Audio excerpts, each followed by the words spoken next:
Well, hi there. Welcome back to another episode of Uniquely Me with Simone Stewart. Guys, it's a new season and we are exclusively on YouTube. So let's just get that out of the way. Have you subscribed, liked, comment, and have been sharing the channel? You don't want me to tell you what to do. I'm going to tell you what to do.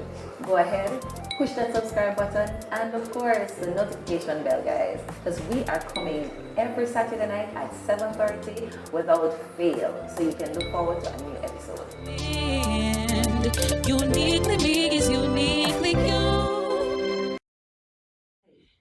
Welcome to Uniquely Me with Simone Stewart. I am so excited about the show.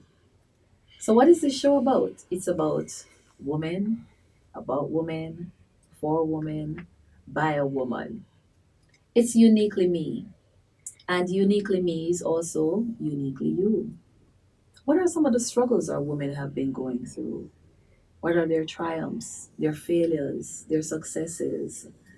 What are the goals and the purposes and the plans that God has outlined for you? And somewhere in there, you've been struggling and wondering, will you ever be able to make it? You've been caught in some issues and circumstances of life. And at times you feel that you're not going to fulfill your purpose. Well, I'm here to tell you that purpose is calling, and it's about time you answered. So, Uniquely Me is based on my book, Uniquely Me by Simone Stewart. It's my memoir. It's about a woman who tries to balance all the hats of being a career woman, a church lady, a wife, a mother, and just how to balance all of those. And I'll tell you, I have found it to be quite a struggle, but I have been able to do it. And so I wanted to give a platform to many other women who are out there, single mothers, wives, just for them to tell their stories. And how has God impacted their lives and changed their circumstances? Because I can tell you, unless God is in it, then you're setting yourself up for failure. But when God is in it, He says, step out. Like Peter, He says, if it be you, Lord, bid me come. So today, I want to introduce to you my very good friend, Nickishia Baylis. And Nickishia has a very interesting story that I want to share with you today. For 18 years, Nickishia will tell you about her 18 at age 18 of leaving home to find love. And for the next 18 years, what dancehall did to her and all the successes and stuff that came with dancehall. But she'll also tell you about the pitfalls and how she was able to overcome, how God pulled her out like the woman at the well. Now Nickishia runs around saying, come see a man. Nickishia, Yes, thanks for coming, girl. I'm so happy to see Thanks you. for having me. Thanks for having me. It's a pleasure. So, Nikki, I want you to share with my audience. Tell them a little bit about Nikki. Who is Nickishia Baylis? And before, as a matter of fact, there's another name that you are known by. So tell us about that and how you've transitioned to really being Nickishia. Okay, so in dancehall, my previous life, I was known as Tonian. Mm-hmm. Tonian was this teen that really didn't find her place in school. I was always in the bottom half of school, the bottom of the list, I should say, always coming in the last five. And academically, I wasn't getting the hundreds or passing. So at home, it was a bit challenging with my mom. She was a single mom, and her energy was used on trying to make us get by daily. Yeah. So she didn't get the time to nurture us in the way to sit and do homework, to go to school meetings, to help you to fight for yourself. And my dad is an awesome man, married, has kids of his own. But a lot of times we tend to not understand that when a mother and a father goes their separate ways, whether you want to admit it or not, you're separated from the kids. Yes. And as much as you're there for them financially, there are certain aspects of their lives that you miss out on. And so At 17, I became a rebellious teen, and school wasn't working for me. I met a man 10 years older than I was, and he did everything for me. Wow. And I fell in love, and that was it, despite what everybody tried to warn me, this is not the way to go. I went in the pursuit of love. Yeah.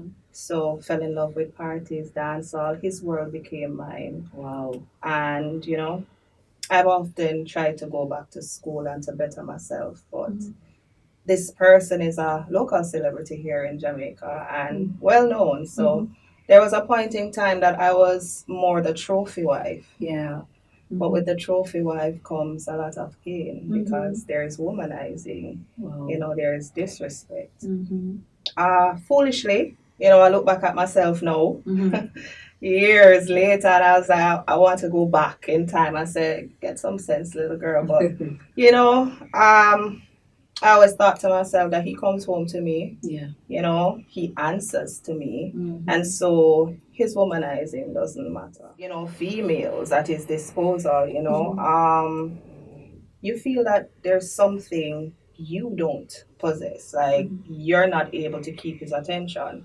And so I started seeking the attention. I just want to hear that I'm beautiful. I just want to hear that I'm sexy. Yeah. It was my escape from my reality. So going out to parties at nights was my escape from my reality. And we used to joke about it back then that I lived like a vampire. I roamed the streets at night, and during the day I'm asleep.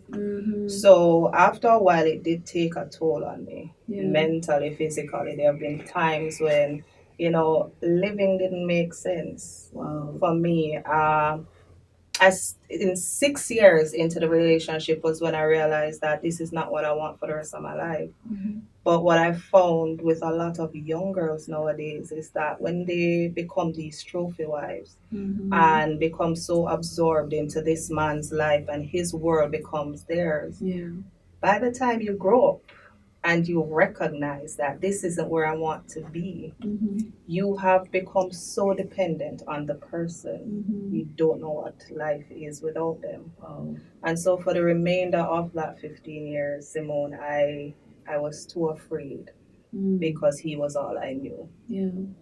So tell us about some of the successes, because there must have been some highs as well. Tell us about some of those successes. I mean, being out there, did you get a business out of it? Were the house? And I mean, tell us about the children, because I'm sure there were children too. Definitely, I have two beautiful girls. Definitely, I started my own company. I had a children and baby and children clothing store. But what happened was that I didn't invest the right way. I didn't think it through. So it was just a spontaneous decision as, I need to get out of the relationship. Let me start my own business, sold my car, start the business, but there was no plan. We've had some very good times. Being someone, I can truly tell you that I know without a doubt that this man had strong feelings for me. However, I think both of us growing up into broken homes, I don't think we truly understood what love was. And so you found two broken people coming into a relationship, wanting something, having an idea of what you want, but because you have that idea of what you want, doesn't necessarily mean that's what you're getting. And so it was just two heads, just constantly banging. If you're just tuning in, you are listening to my talk show, Uniquely Me with Simone Stewart. And on set, we have Nickishia Baylis, a former dancehall girl, as she says it. They would say that she's a vampire of the night, out at night, sleep at day, with a popular dancehall artist. But then, Nikki, something happened. What happened? In my book, Uniquely Me, I call it choices, choices, choices. Tell us about when you had to make that choice of it was enough was enough. So yes, 6 years in, but yet 15 years, before you know it was 15 years.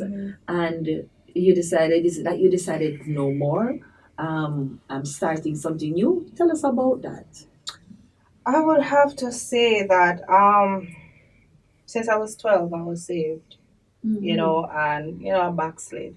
Yeah. But I've always had a relationship with Christ. And, as so many of us, it's when in some of those pitfalls that you pray the hardest. And so the relationship started getting very abusive in terms between the both of us. I won't throw the blame on him because I became very angry and very aggressive. And so we had an altercation, and that day it just spiraled out of our control. He was saying some very mean things, and I remember just wanting to hurt him, and so I grabbed the lamp and I threw it at him.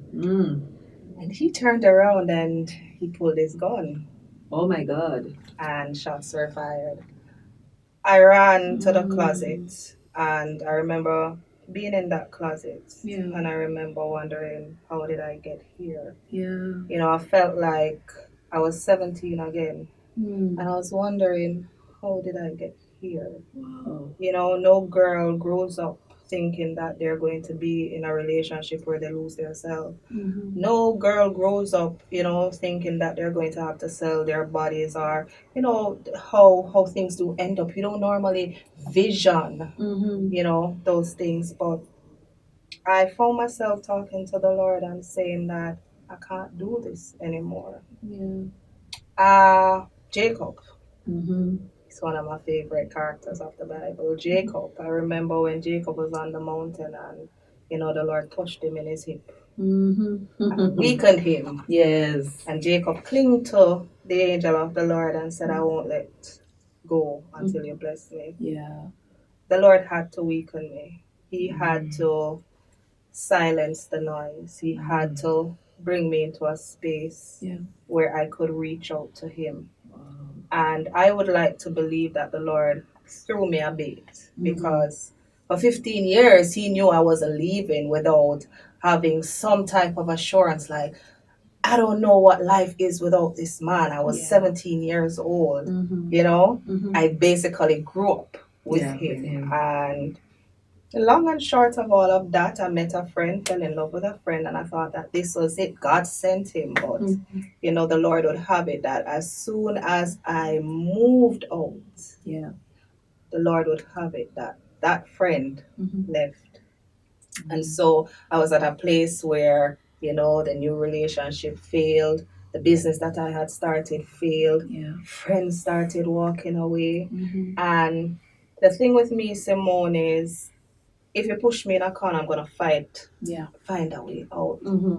God brought me to a place where every time something bad happened in my life and I tried to put somebody in his place, the Lord would just close doors. But the final straw for me, final hurrah, so to speak, was when my mom died. Wow. Tell us about that.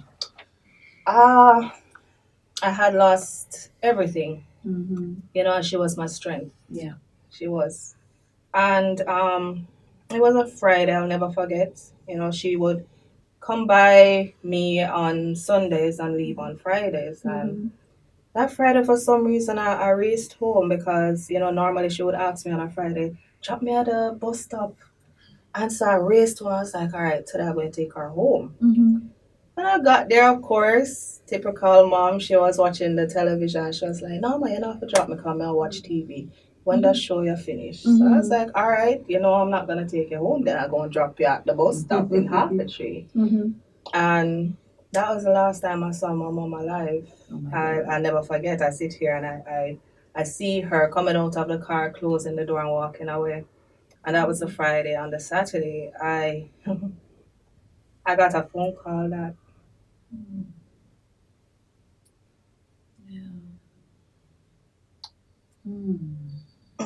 I know, it can't be easy. I got a phone call that she was hit down by a car. And I'm saying to myself, I was a little bit annoyed and angry at her because, she was just in the hospital. She's a diabetic. So she had gotten a cut and she was in the hospital for like 2 weeks. And I'm like, car don't know, which part her she got broke, And it's amazing because a lot of times when you hear situations as this, I'm not that optimistic, and I'll be the one that, well, I don't know if that person is gonna make it. Yeah. Yeah. But in this case, Mm-hmm. I was going to the hospital to see my mother broke her limb or something, you know. And I'll never forget, I was driving on the Mandela Highway, and I kept calling my sister, and she kept putting me off, and I got so upset, and I said, "Listen, you need to tell me what's going on." And she said she didn't make it. I remember, just going and looking at her, and I think I was in denial because I literally spent like 5 minutes in the hospital, looked on her, touched her, and then I was out. But when I got home, friends came by, and one of my friends said to me, "You're so strong. You've been through so much." And I rejected that. I rejected that. Because I felt like for so many years, my strength was being used to, endure in this relationship, to, stay, to keep the house together, to take care of the kids. I felt like my Almost like strength. you're always fighting. Oh, Lord. I felt like my strength was fighting to keep the business open, fighting to know I am now a single mother living on my own. And for you to tell me that I'm so strong when I lost my mom, I don't want that strength. I can identify, Nikki. I remember when my mom died too from cervical cancer. And I keep telling persons that there seems to be a knotting, of the cords when a mother gives birth to a child. And it was when I actually witnessed my mom taking her last breath. And so I remember feeling like that cord, like it literally loose. Yes. And as I'm listening to you now, I'm telling you, I can feel it on the inside here, that breaking. But I'm also just thinking about, just listening to you, Nikki, that you've been through so much. And many times I'm thinking that, we women, we need to be walking around with a big S on our chest. Oh, tell me about it. Because we're constantly up against, when it's not relationship, it's the children, it's our career, it's extended family, it's the community. There's just Friends. so much, Yes. And I'm led to think about David, just when he too had to go through this. First, it was his wife who said, "You're out there," when he was worshiping, his wife saying to him, "Well, hey, why are you out there parading?" And so in the midst of that, his sons were up against him. So he was always fighting and fighting. Yet God says to him, "You're a man after my own heart." Now, there's something. So I follow you on Instagram, and I realize you have quite a following there, and quite a story. And guys, if you haven't, you need to check out her Instagram page. It will leave you bawling, weeping, you name it. It's really inspirational. But there's one incident there that I really want you to share a little bit about. It's the one where you were pregnant and at this dance, and gunshots were fired and the whole works, because there's no dull moment with you though. Listen, I tell you, I was 6 months pregnant with my youngest. And I was bored. I was tired of being home. And, my spouse at the time, he didn't agree to it, but I'm very nagging and I get what I want. So I was like, "Listen, you're not leaving me." And made this pretty purple dress, and I left. But it's funny because that night I remember we turned back like 3 times. Oh, wow. We didn't get to the party because, dance all them time, they're 4 o'clock in the morning, you just a step in. So, we got there and we were in the party and party nice, the bass beating in your chest, and I heard shots. And by the time I heard those shots, I turned my head and I saw a man in white fall to the floor. But by then it was just chaos. Yeah. People running left and right, and because nobody really knew where the shots were coming from, people on the balcony shooting down in the crowd. Are you serious? This section over here shooting this way, and I felt like I was in a country and western, one of them movies. Yeah. But when I was there, I remember on the floor, boy, I tell you, God love me. Yes. And sometimes, I'm like, God, I don't know why you love me so much because I play with fire, you know. And I remember in that moment again, I was lying there and I saw people running towards me. And by this time, I was 6 months pregnant. And my spouse at the time, he shielded me. But the next day, I got up and the baby didn't move. She was a very active baby. And I watched it. Day, 2 days pass and the baby don't move. And I'm like, I start feeling guilty. And I said, boy, I really did it this time. And I spoke to my cousins and they were like, you need to go to hospital. And I was dreading it because, I didn't want to be the reason my baby didn't live. But I remember sitting on the veranda at my cousin's house because I went to get them to, follow me, go get the bad news. And I remember just talking to the Lord and saying, Lord, do I beg you, forgive me this one time and just, spare my baby life. And, I was just talking to him. And by the time we were getting up and going to the car, I felt that baby kick. I felt that baby kick. So, it just speaks of who God is. Yeah. Even in our wrongdoing, even in us making a wrong turn, you call out to him and he answers, he hears you. So, that's my story of my one night. 6 months pregnant in dance. Yes. So, again, you've been listening to Nickishia Baylis telling you all about what life has been, being in a dance hall, searching for love, and all that comes with it. Quite an interesting story. But we're going to take a break. When we come back, we're going to hear of how this woman had an encounter with the Lord, and she dropping her water pot and running to now tell everyone, come see a man. Who am I really? Choices, choices, choices. In pursuit of a career? OMG, I'm a wife. Help! I am a mother. Oh, I'm in church. When do I get to be a woman that God called me to be? Uniquely Me covers the acrobatic endeavors of every woman to balance the responsibilities of being a mother, a wife, a professional, a church leader, a friend, yet still maintain her identity. I too am a mother, a wife, a trained minister of religion, a banker, an entrepreneur trying to balance the many hats that signifies my role. My book will help motivate and empower every woman who is really unique in her own way. Grab your copy today on Amazon because Uniquely Me is uniquely you. So, welcome back to Uniquely Me with Simone. On set today, I have Nickishia Baylis, and you would have heard her story of being in dancehall and, my God, all the different things that came with it. But we're about to go into her encounter with Jesus. That well experience. Nikki, I want you to tell us about how you came in contact with Jesus and just what Jesus has been doing in your life now. Okay.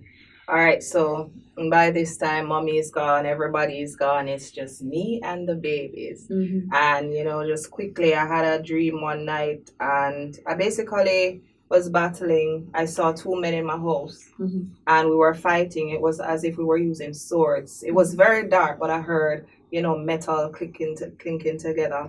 I remember us fighting and we got to the point of my children's room and I remember thinking to myself that if they should turn around and see my kids and go at my kids, that's gonna weaken me. So I led them outside and by the time I got outside, I realized I was fighting shadows. And by this I screamed out, the blood of Jesus is against you, and they left. But by the time they left, the gates shoot open and some ladies came in. They were dressed like in the Bible days and they handed me a baby wrapped in a purple blanket. And she said to me, do you know who you're holding? And I was like, no. And she said, you're holding baby Jesus. Oh my God. So by then I'm in awe because I'm holding baby Jesus. But holding baby Jesus, I remember my two baby them in the house. But what was so powerful for me was that when I turned around, the dark house had light bursting through it. And so I got up that morning and I started to pray and I said, that's straight. I was battling demons. I was living in darkness. And because I was living in darkness, my children were living in darkness. And all I had to do was accept Jesus as my Lord and Savior. And I had to do nothing, the light.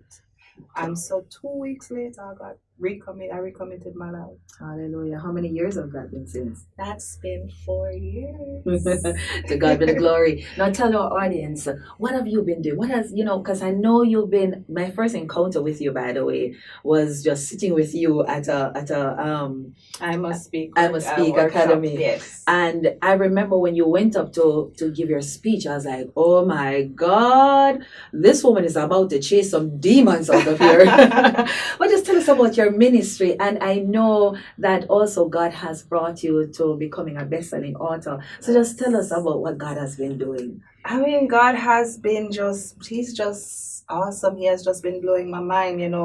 I've set limitations on myself based on, my mindset and where I was coming from, not thinking anything good could come out. And I'm sitting here, a motivational speaker. Yeah. My book. Yes. Pain in the Promise. Hold it up. Pain in the Promise. The Lord spoke to me about this book, about documenting, trusting Him in the pain and not just looking for the promise or towards the promise. And when I got saved, Simone, I'm gonna admit that's what I was like, okay, my life is in turmoil, I'm gonna get saved and God is gonna make all things new and all hell broke loose. Yeah. The little that I had left, God took it away for the first time in 20 years. I had to take public transportation. That a joke, let me tell you. Learning how to get back into the public transportation. But the long and short of all of this, it's amazing that I stayed in a confined place in fear, not believing to amount to anything good. And I saw where God took me to a place. Yeah. He isolated me and caused me to listen to His voice and to trust in Him. And I have learned in that process who God is. Yeah. I've learned who I am. And as such, I was jobless for years. I'm now, working. I have my own clothing line. I got back my car. Come on, for girl. public transportation. But the humbling process of it all is that God showed up and he loves me. He loved me, still loves me, and he's just been doing amazing things in my life. I want you to look in the camera, Nikki, and I want you to speak to a woman that's watching this program right now, and she's saying to herself, I'm right there. Speak to that woman in 30 seconds. Just speak to that woman. I want to tell you that before you can love anybody, before you can be anything to anyone, you must first understand who you are and whose you are.